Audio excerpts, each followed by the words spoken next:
ിലേക്ക് മടങ്ങിയെത്തുമ്പോൾ ഗാസയിൽ അമേരിക്ക മുന്നോട്ട് വെച്ച വെടിനിർത്തൽ നിർദ്ദേശത്തിൽ തീരുമാനം വൈകും.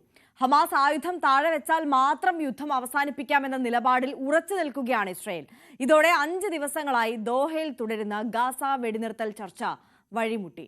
അതേസമയം ഇസ്രായേൽ പ്രധാനമന്ത്രി ബെഞ്ചമിൻ നെതന്യാഹുവിന്റെ നിലപാടിനോട് കടുത്ത വിയോജിപ്പിലാണ് ഡൊണാൾഡ് ട്രംപ് ഉള്ളത്. MG മിഥുൻ കൂടുതൽ വിവരങ്ങളുമായി നമുക്കൊപ്പം ചേരുകയാണ്. Mithun, good morning. നമ്മളൊക്കെ ഏറെ പ്രതീക്ഷയോടെയാണ് കേട്ടത്, ആശ്വാസത്തോടെയാണ് കേട്ടത് ഈ വെടിനിർത്തൽ കരാറിന്റെ പ്രഖ്യാപനം ട്രംപിന്റെ ഭാഗത്തു നിന്ന് ഉണ്ടായപ്പോൾ.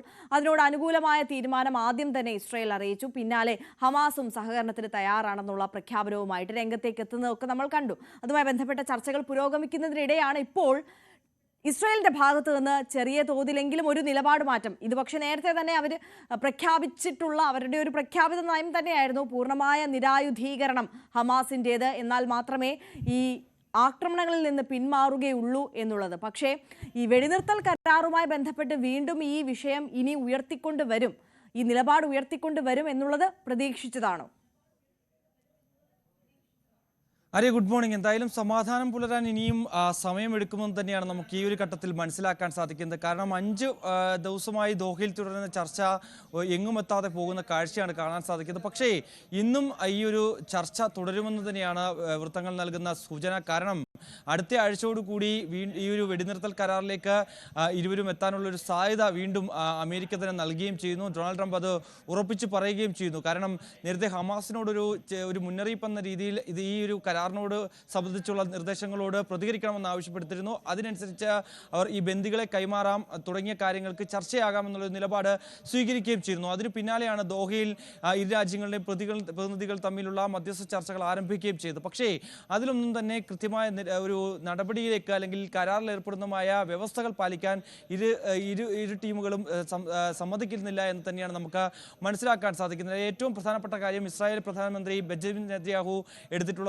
സ്വീകരിച്ചിട്ടുള്ള നിലപാട് തന്നെയാണ്. കാരണം അമേരിക്കൻ പ്രസിഡന്റ് ഡൊണാൾഡ് ട്രംപുമായി വൈറ്റ് ഹൗസിൽ നടത്തിയ കൂടിക്കാഴ്ചയിൽ ശേഷം പിന്നീട് അദ്ദേഹം അവിടെ എന്താണ് കൂടിക്കാഴ്ചയിൽ നടന്നത്, അല്ലെങ്കിൽ ഈ കാര്യവുമായി ബന്ധപ്പെട്ട് എന്തൊക്കെ ചർച്ചകൾ നടന്നു തുടങ്ങിയ ചോദ്യങ്ങളോടൊക്കെ അദ്ദേഹം മറുപടി പറയാതെ മൗനം പാലിക്കുന്ന കാഴ്ചയാണ് കാണാൻ സാധിക്കുന്നത്.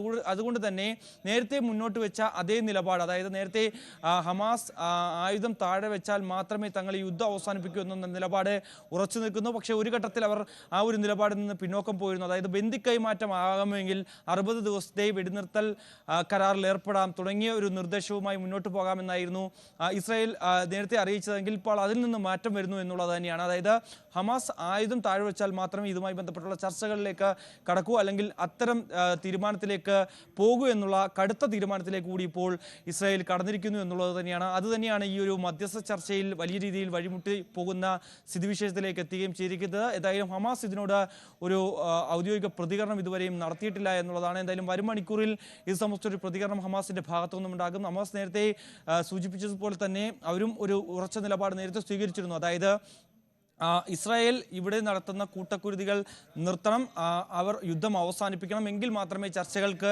ഇനി സ്കോപ്പുള്ളൂ എന്ന രീതിയിലായിരുന്നു ഹമാസിന്റെ ആദ്യ പ്രതികരണമൊക്കെ വന്നത്. പിന്നീട് ട്രംപ് ഒരു ശക്തമായ മുന്നറിയിപ്പ് നൽകിയിരുന്നു.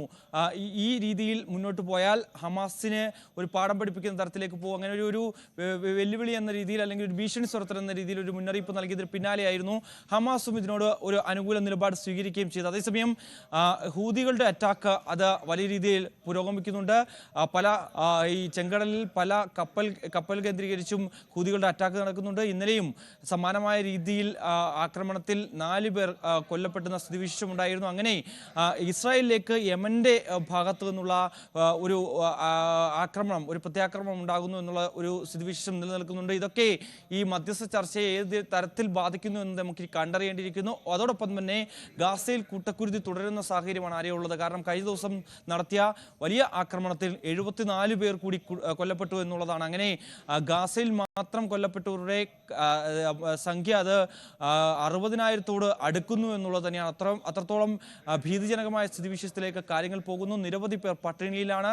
കാരണം പ്രധാനമായും ഇവർ ഈ ക്യാമ്പുകളിലേക്ക് നേരെയാണ് ഇത്തരത്തിൽ മിസൈൽ വർഷം ഉണ്ടാകുന്നത്. അവിടെയാണ് കൂടുതൽ പേർ കൊല്ലപ്പെടുകയും ചെയ്തത്. ഈ കൊല്ലപ്പെട്ടവരിൽ കുട്ടികളുമുണ്ട് എന്നുള്ളതാണ് ഏറ്റവും ദുഃഖകരമായിട്ടുള്ള വാർത്ത. എന്തായാലും ഈ രീതിയിൽ കാര്യങ്ങൾ മുന്നോട്ട് പോകുന്നു എന്നുള്ളതാണ്. ഇന്നും ദോഹയിൽ ഇതുമായി ബന്ധപ്പെട്ടുള്ള ചർച്ചകൾ നടക്കും.